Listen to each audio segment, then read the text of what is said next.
Whoa. Hey there. My bad. You just caught me in the middle of a little creme scraping. Gotta keep the house from crusting over, you know?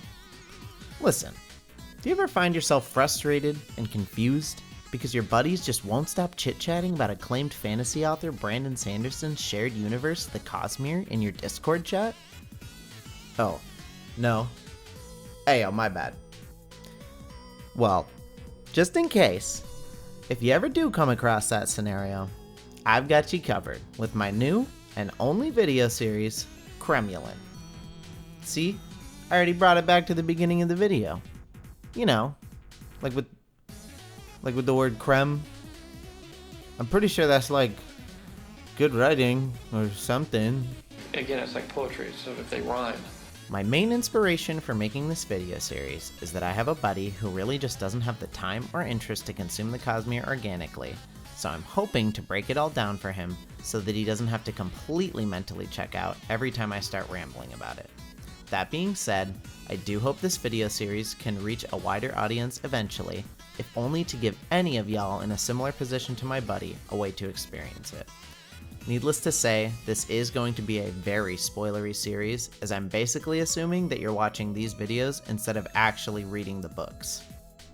So I would imagine at this point, you're probably starting to ask, Reed, what the hell even is the Cosmere? And to that I would say, how the fuck do you know my name? And also, don't interrupt, I was getting there. The Cosmere is a shared universe of books written by Brandon Sanderson that takes place in a small star cluster, with about 10 planets so far being notable to the overarching plot. Some of the books are in a series like Mistborn or the Stormlight Archive, but a lot of them are standalone like Warbreaker or even Tress of the Emerald Sea.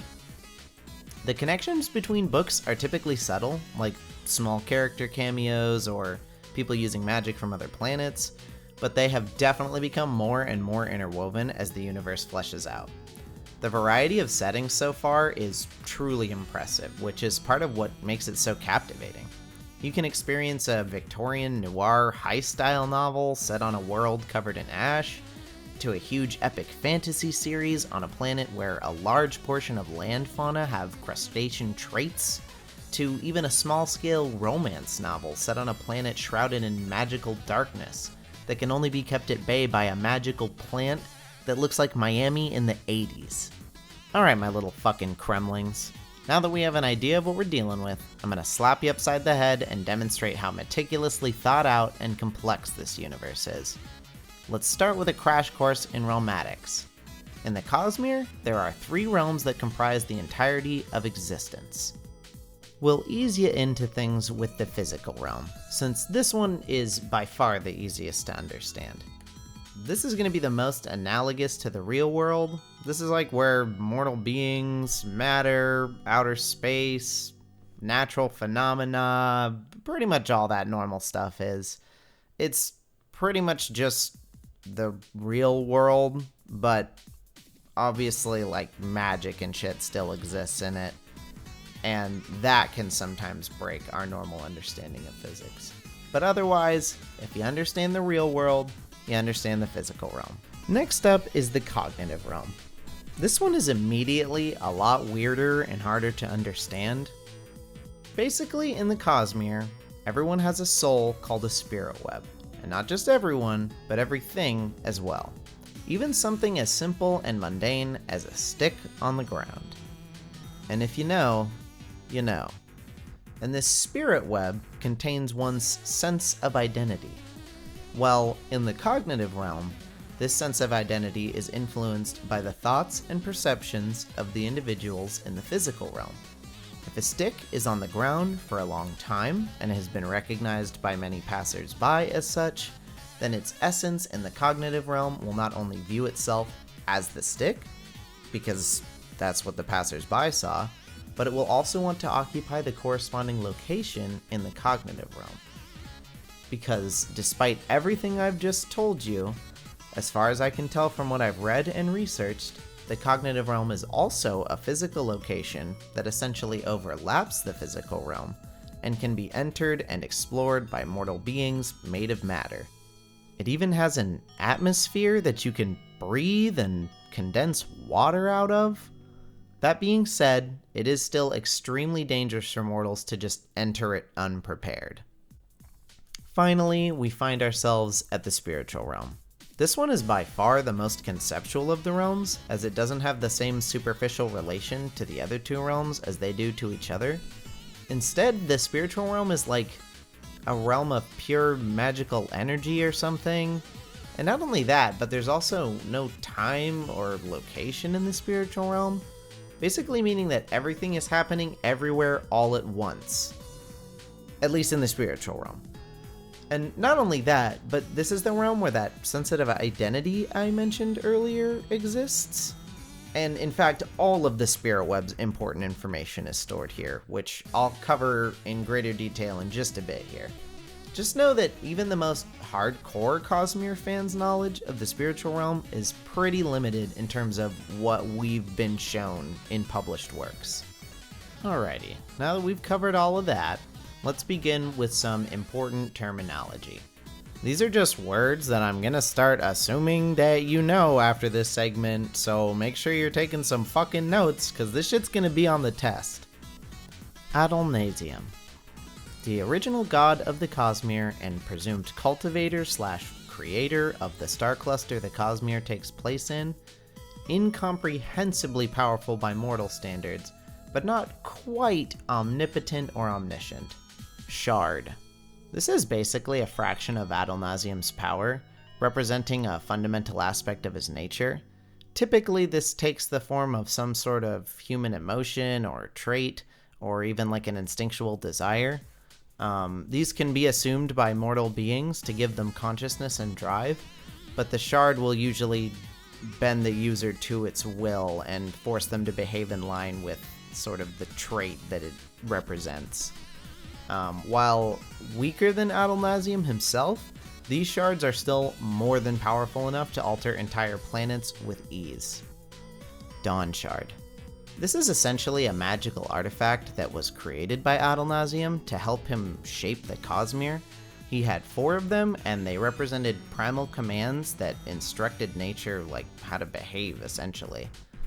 These, similar to a shard, can also be assumed by a mortal, and can be used to supercharge one's innate magical abilities. And also similarly to the shards, a Dawnshard will sort of warp the user to whatever the primal command in question is, which we don't know what the commands are at this point. World Hopper. This is either a very intelligent and Cosmere-aware individual, or a magically infused individual, or I suppose it could very well be a combination of the two, that is capable of accessing the cognitive realm to travel between planets in the Cosmere. Investiture. This is just a catch-all term for the magic energy in the world. This energy can take many forms, and is often influenced by the planet that it's from, as well as the shard that presides over that planet, but we have seen jars of just pure, pearly white investiture that can literally fuel any magic. Invested.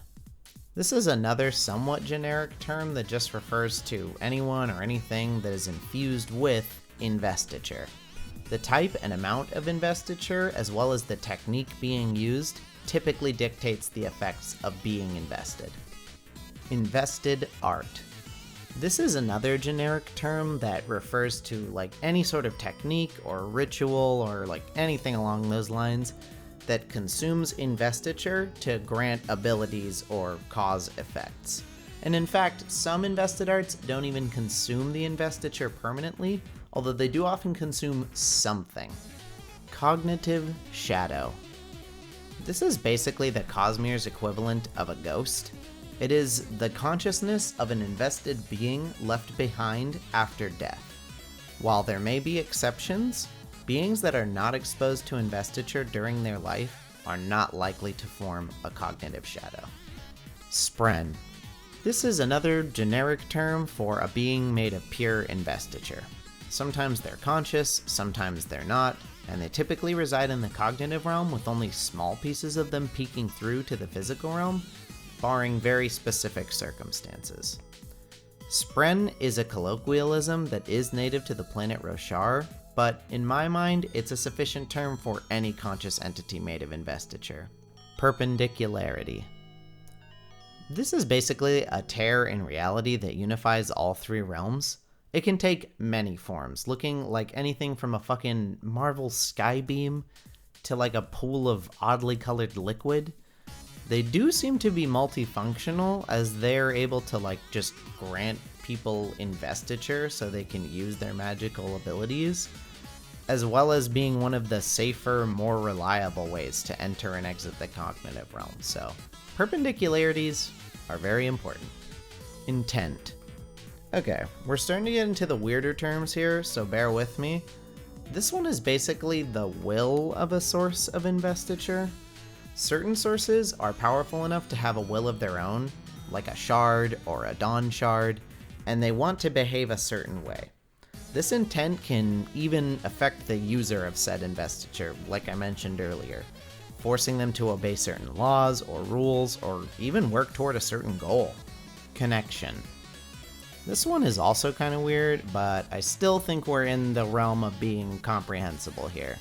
This is basically your magical relation to those around you, since, as we said during the cognitive realm, everyone and everything has a spirit web. You can form a connection with everyone and everything. The scope of connection so far is still not fully understood, so I don't know like what it's capable of at this point. But what I have seen is pretty crazy, like bridging language barriers, or even letting people access new forms of investiture. Fortune. This is another vague and poorly understood concept in the Cosmere, but basically it's just investiture-based luck that can be reliably employed in order to allow someone to do the right thing at the right time, or at the very least be in the right place at the right time. Maybe even more than that, I'm really just not sure. This basically won't factor into the rest of the video, it just feels weird to mention intent and connection without bringing up fortune, because all three of them are very related. Spirit web. Alright, we finally made it to the final definition here, and this is one that I've kind of been dreading because spirit web's a weird concept, but basically this has super deep ties to the spiritual realm. I'm pretty sure the spirit web is essentially just like stored there, and it's basically your magical DNA. It dictates things like your sense of identity, your connection to other objects and beings, what types of investiture you can access.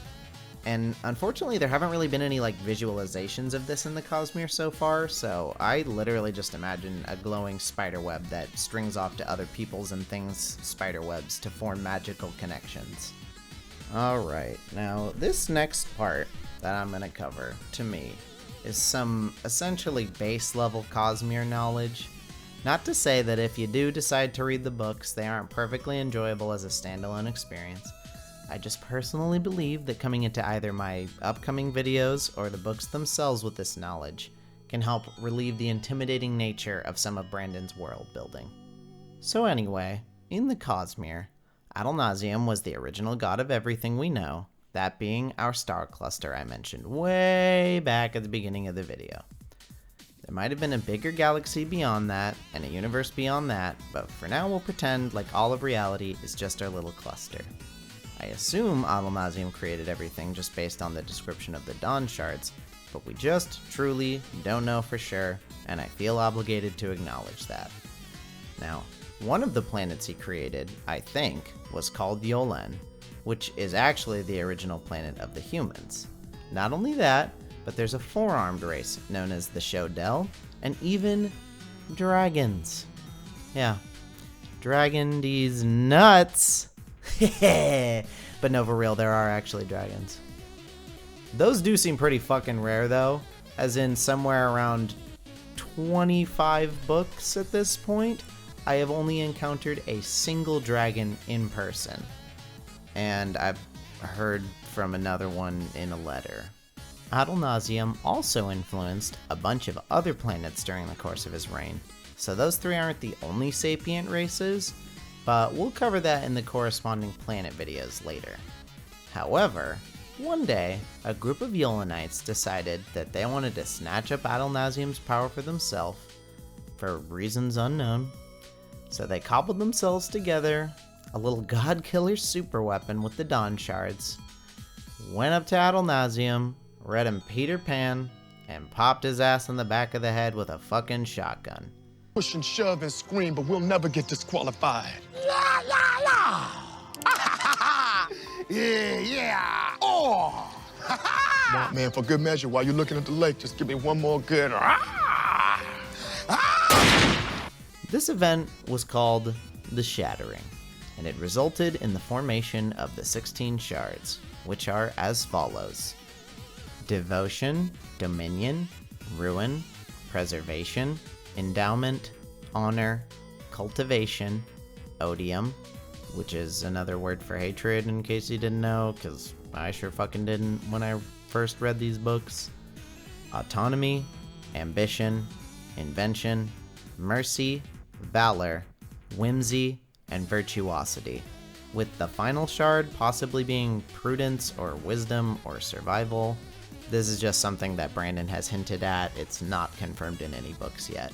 These shards were then assumed by the Yolenites in question, and they all became new, smaller than Adolnasium, but still outrageously powerful gods, and scattered across the Cosmere to settle on planets of their choosing, presiding over the sapient beings living there and altering their worlds.